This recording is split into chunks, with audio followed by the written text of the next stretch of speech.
ठरलं तर मग या मालिकेच्या आजच्या जबरदस्त भागामध्ये आता मात्र इकडे प्रतिमाला संशय तर आलाय, पण हा संशय प्रतिमाने कसा खरा केलाय या सगळ्यामध्ये प्रिया ही 100% तन्वी नाही हे प्रतिमाने कोणत्या बेसवरती सांगितले आणि प्रतिमाला अशा काय आठवणी आठवल्यात, त्याचप्रमाणे आता एका एका त्यांच्या खोलीचं तळखोलीचं ज्या वेळेला दार उघडलं गेलंय त्यावेळेला कोणत्या रहस्याचा उलगडा झालाय या सगळ्या प्रश्नांची उत्तरं या व्हिडिओमध्ये पाहायला मिळणार आहेत.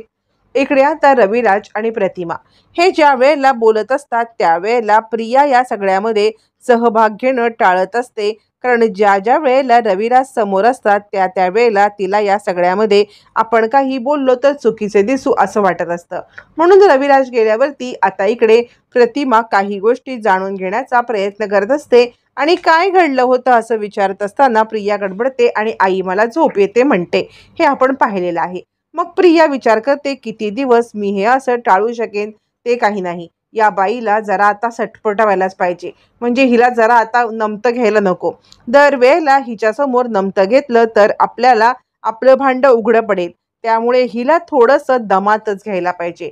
हिला 4 शब्द आता कडक शब्दात सुनावले नाही तर ही बाई आपल्या डोक्यावरतीच बसेल असा विचार करून आता प्रिया इकडे प्रतिमाला धमकवण्याचाच विचार करते, जेणेकरून पुन्हा पुन्हा पुन्हा पुन्हा हा विषय येणार नाही. पण मूर्ख प्रियाला माहीत नसतं की या सगळ्यामध्ये हे तिच्या प्रकरण अंगाशी येणार असतं. त्यातच आता रविराजांनी या सगळ्यामध्ये प्रतिमा ज्या ज्या ठिकाणी आत्तापर्यंत फिरत गेली त्या सगळ्याची शहानिशा करण्यासाठी त्याची आता माणसं नेमलेली असतात. म्हणजे प्रतिमा ॲक्सिडेंट झाल्यानंतर कुठून गेली, कशी गेली यासाठी काही गुप्तहेर रविराजांनी नेमलेले असतात.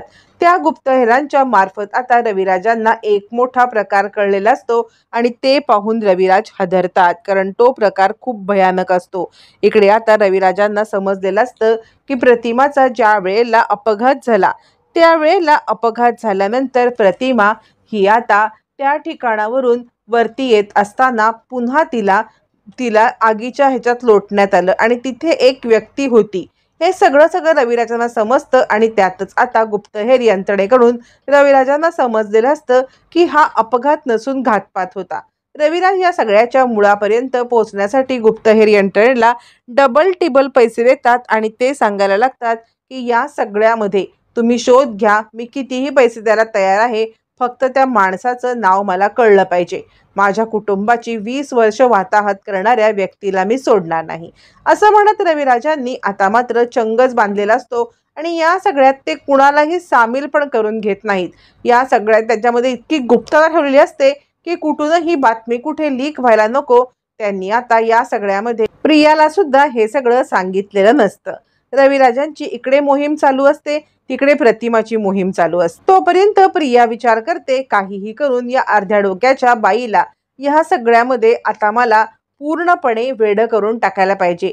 त्यामुळे प्रियाने गोळ्यांचा डोस सुद्धा वाढवलेला असतो आणि ती प्रतिमाला पुन्हा आपल्या मूळ पदावरती आणण्याचा प्रयत्न करत असते आणि ती प्रतिमाला सांगत असते, आई तू किती का किटकिट करतेस, दरवेळेला तुला मोबाईलचा आवाज नको, तुला सकाळी सकाळी ही लाईट्स ऑन करायला लागते, सकाळी सकाळी पडदे ओढतेस, तुला एसी सहन होत नाही, तुला सगळ्या जुन्या गोष्टी जाणून घ्यायच्या आहेत. या सगळ्यामध्ये मला किती त्रास होतो, माझा अभ्यास असतो, तुझ्या ह्या सकाळी सकाळी पडदे उघडण्यामुळे माझी झोप पूर्ण होत नाहीये, तुला एसी नको म्हणून मला जबरदस्ती एसी बंद करायला लागतो, त्यामुळे माझा अभ्यास नीट होत नाही आणि मला या सगळ्याचा खूप त्रास होतोय. तू इथे आलेस ना पण हजारो प्रश्न विचारतेस आणि तुला मी काही सांगायला गेले की बाबा माझ्यावरती चिडतात. आता मला असं वाटतं हा विषय इथे बंद कर ना, तुला जे काही विचारायचं आहे ते फक्त तू बाबांशी बोल, जेणेकरून तुमचं सगळं नीट होईल. मी इथे एक माझी परीक्षा वगैरे द्यायचा प्रयत्न करते, प्रोजेक्ट असतात, किती सारी कामं असतात, त्यात तू मला त्रास देऊन उगाचच या सगळ्यामध्ये मला आता तुला ओरडवायला भाग पाडू नको असं म्हणत ती आता प्रिया, नालायक प्रिया आपल्याच म्हणजे प्रतिमालाच ओरडत असते. प्रतिमा आता घाबरते आणि आता प्रिया सांगायला लागते, खरं सांगू का, तुझं औषध पाणी तुझं हे सगळं हे बघून मला आता खूप कंटाळा आलाय, त्यामुळे आता मला असं वाटते मी माझ्या रूममध्ये जाते, पण यासोबत तू लगेच बाबांकडे चुगली करायला जाऊ नकोस. बाबांकडे चुगली करायला गेलीस तर ते मला ओरडतील आणि पुन्हा एकदा या सगळ्यामध्ये माझ्याच माती खापर फुटेल. त्यामुळे मला असं वाटतंय तू आता या सगळ्यामध्ये जरा शांतच बसलीस तर बरं होईल, असं म्हणत ती आता प्रतिमाला स्वतःहून खूपच बडबडायला लागते. प्रतिमा बिचारी या सगळ्यात रडायला लागते. प्रिया सांगते, हे बघ, रडण्याची ऍक्टिंग करू नकोस, कारण ना मला सुद्धा त्रास होतोय. हे बघ, तू अशी रडलीस, बाबाने तुला रडताना बघितलं तर या सगळ्यामध्ये ते पुन्हा मला बोलतील की तूच आईला काहीतरी केलंस, आणि त्यामुळे त्यामुळे मी तुला सांगते की रडायला नाटकं करू नकोस. हे बघ, फक्त या सगळ्यामध्ये बाबांच्या समोर प्रश्न विचारू नकोस. अगं, तेव्हा मी किती लहान होते, त्यावेळची गोष्ट मला कशी आठवेल? तू काय बोलतेस याचा जरा विचार तरी कर. मला तर कळतच नाहीये की तुझं वागणं असं का आहे. तू अशी का वागतेस हे मला समजतच नाहीये, असं म्हणत प्रिया प्रतिमाला आता बडबडायला लागते. प्रतिमा रडायला लागते. त्यातच प्रतिमा रविराजांना सांगायला येते, मला असं वाटतंय की तन्वीला तिच्या खोलीत झोपू दे. रविराज म्हणतात, का ग प्रतिमा, असं काय झालं? यावरती आता इकडे प्रतिमा सांगायला लागते, कसं आहे ना, तिला रील्स ऐकायला लागतात, तिला AC लागतो, त्यातच तिला सकाळी लवकर पडदे उघडलेले आवडत नाहीत, आणि त्यामुळे त्यामुळे तिला खूप त्रास होतो. मला असं वाटतंय तिचा अभ्यास होत नाही. रविराज म्हणतात, नाही ग, आपली तन्वी असं तुझ्याबद्दल त्रास करून घेणारी नाहीये. तू या सगळ्यामध्ये स्वतःला त्रास करून घेऊ नकोस, कारण कसं आहे ना, तन्वी आपली छोटी आहे ग. या सगळ्यात अजून तिला आईचं प्रेम नाही मिळाले, म्हणून मला असं वाटतं की तू तिला या सगळ्यामध्ये समजून घे. त्यावर ती प्रतिमा रविराजांना सांगायला लागते, मी तिला समजून घेण्याचा प्रयत्न करते, पण का माहिती मी कुठेतरी कमी पडते, आणि ज्या ज्या वेळेला ती मला आठवणी सांगण्याचा प्रयत्न करते ना, त्या त्या मला त्या आठवणी पटतच नाहीत. या उलट मला सायली सोबत होतं. मी ज्या ज्या वेळेला सायलीच्या सोबत राहते ना, त्या त्या वेळेला मला सायलीच्या सोबत एक कम्फर्ट लेवल वाटतो. सायली आणि मी याच्या आधी पण कुठेतरी भेटलंय असं मला वाटायला लागतं, आणि म्हणून म्हणून मला असं वाटतं की सायली सोबत राहावं, आणि तीच माझी मुलगी आहे. रविराज म्हणतात, कसं आहे ना, सायली आणि तुझं असेल काहीतरी नातं. सायली आणि तू कधीतरी काहीतरी तुम्ही भेटला असाल, काही नातं असेल, पण त्यामुळे हे सत्य नाकारता येत नाही ना की तन्वी आपली मुलगी आहे, आणि त्यामुळे तू तन्वीकडे पाठ फिरवू नकोस, तिला खूप वाईट वाटेल ग. यावरती आता इकडे लगेचच आता सांगायला लागते प्रतिमा, मी खरं सांगू का, तर माझ्या आठवणी जाऊन सुद्धा मला जुन्या काही गोष्टी आठवत आहेत. म्हणजे काही गोष्टी आठवत आहेत. मी किचनच्या कट्ट्यावरती माझ्या मुलीला बसवायचे, तिला भरवायचे, तिला चॉकलेटच्या गोळ्या म्हणजे वड्या द्यायचे, आणि त्या तिला आवडायच्या म्हणून त्या मी बनवते सुद्धा. पण इकडे तन्वी तर काही खायला मागत नाही. त्याच मी ज्या वेळेला सायलीला दिला ना, त्यावेळेला मात्र आता तिला त्या खूप आवडल्या. रविराज म्हणतात, कसं आहे ना, तू न सायलीला सुद्धा आपली मुलगी मान, पण तन्वीकडे पाठ फिरवू नकोस. आपण एक काम करूया का, या दसऱ्याला आपण हा दसरा सायलीला इकडे बोलवूया का, माहेरपणाला 4 दिवस, म्हणजे तुला बरं वाटेल. सायली आणि तन्वी दोन्ही तुझ्या मुली आहेत असंच तू समज ना, सायलीला सुद्धा तितकंच प्रेम दे ना, असं म्हटल्यावरती प्रतिमाची कळी खुलते. प्रतिमा सांगते, ठीक आहे, या दसऱ्याला आपण सायलीला आणि सगळ्या सुभेदारांना इकडे बोलवूया. रविराज म्हणतात, ठीक आहे, जसं तुला वाटेल तसं. तुझ्या माहेरची माणसं इकडे आल्यावरती तुला खूप आनंद होणार असेल ना, तर दसऱ्याला आपण त्यांना बोलवूया. आता याच दसऱ्याला ज्या वेळेला तळखोलीचं दार उघडलं जाणार असतं, त्याच वेळेला खूप मोठा सत्याचा उलगडा होण्याची वेळ येणार असते. प्रतिमा खूप खुश होते, आणि प्रतिमाच्या डोक्यात विचार चालू असतात. खरं तर प्रतिमा पूर्णपणे सगळ्या गोष्टी विसरली असली तरी काही गोष्टींचा तिच्या मनामध्ये सतत विचार चालू असतो, आणि त्याच गोष्टी आता प्रतिमा सत्यात करणार असते.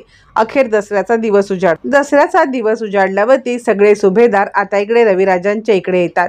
रविराज सांगतात, अजूनही प्रतिमा इकडे काही रुळलेली नाहीये, आणि त्यातच आता सायली आल्यावरती प्रतिमा तिला मिठी मारून रडायला लागते. त्यावरती सायलीला पण रडू येतं. दोघींना सुद्धा कळत नाही की दोघी एकमेकींना मिठी मारून का रडतायत.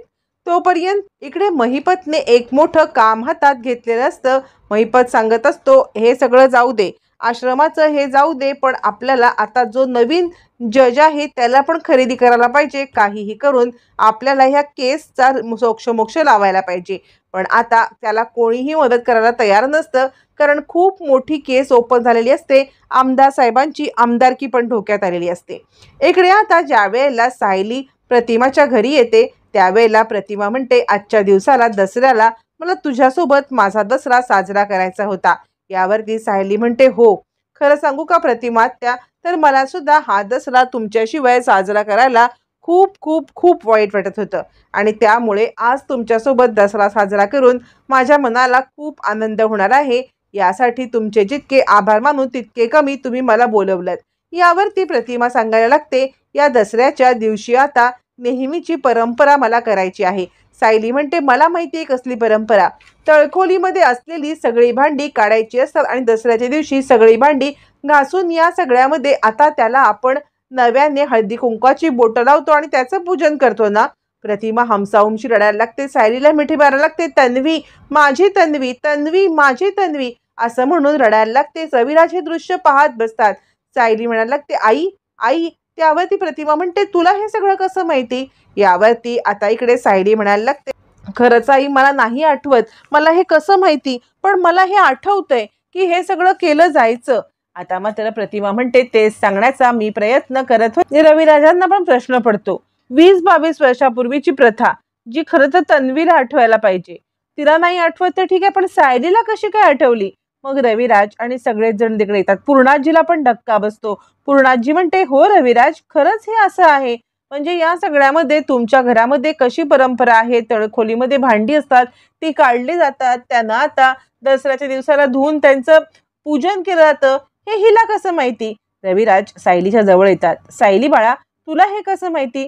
सायली सांगते, रविराज सर, मला खरंच माहित नाही की हे मला कसं समजलं, पण माझ्या मनातून आतून असं आलं की काहीतरी गोष्टी आहेत की ज्याच्यामुळे मला इकडे या घराची ओढ लागली होती. या घराला दसऱ्याला इकडे यावं, दसऱ्याला येऊन या सगळ्यामध्ये हे प्रथा पूर्ण करावी असं मला सारखं वाटत होतं आणि म्हणून माझ्या तोंडून पटकन हे निघून गेलं.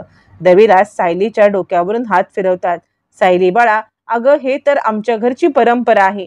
ही परंपरा तुला कशी माहिती. यावरती प्रतिमा सांगायला लागते, कारण हीच आपली तन्वी आहे.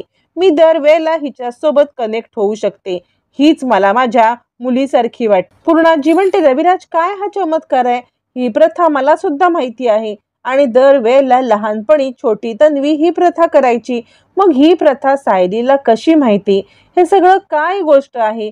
ही सगळी कशी गोष्ट आहे मला तर काही कळतच नाहीये. प्रताप म्हणतो, हे तर चमत्कारच आहे आणि मला असं वाटतंय की हे तन्वीला आठवायला पाहिजे, ते सायलीला आठवते. काय गुढ आहे आज दसऱ्याच्या दिवशी, कोणतं गुढ उघडणार आहे. यावरती आता प्रतिमा रडायला लागते आणि सगळ्यांच्या समोर खुलासा करते. खूप मोठा खुलासा प्रतिमाने केलेला आहे आणि प्रतिमा सांगते, ही माझी मुलगी नाहीये. कारण ही जर का माझी मुलगी असती तर तिने या सगळ्यामध्ये मला धमकी दिली नसती. रविराज म्हणतात, धमकी, कसली धमकी. त्यावरती प्रतिमा सांगायला लागते, हिने मला धमकी दिली होती की मला कोणतीही आठवण तू विचारायची नाहीस, कोणत्याही आठवणीबद्दल बाबांच्या समोर बोलायचं नाहीस. मला खूप मोठी धमकी दिली होती की मला तुझ्या रूममध्ये राहायचं नाहीये, तू मला त्रास देतेस. त्या क्षणाला मला आता गोष्ट समजली होती की जर माझी सख्खी मुलगी असती तर हिने या सगळ्यामध्ये नक्कीच हे केलं नसतं, पण हिने हिने या सगळ्यामध्ये या गोष्टी केलेल्या आहेत आणि त्यामुळेच माझा संशय पक्का झाला की ही तन्वी नाही आहे. ही मला सांगत होती मला काही आठवत नाहीये आणि तू बाबांच्या समोर विचारू नकोस. त्याच वेळेला मला समजलं की ही तन्वी नाही आणि म्हणूनच मी दसऱ्याच्या वेळेला या लोकांना बोलवलं. दसऱ्याच्या वेळेची जी प्रथा आहे ती प्रथा फक्त आपल्या मुलीलाच माहिती आहे. आपण 3 जण ही प्रथा करायचो आणि या व्यतिरिक्त सुभेदार फॅमिली. तिसऱ्या कोणाला याची काही माहिती असण्याची शक्यता नाही. त्यामुळे ही मुलगी खरी नाहीये, ही माझी मुलगी नाहीये असं म्हणत आता सायलीच माझी मुलगी आहे असा प्रतिमाने मोठा खुलासा केलेला आहे. आता या सगळ्यावरती रविराज काय ऍक्शन घेणार पाहणं रंजक.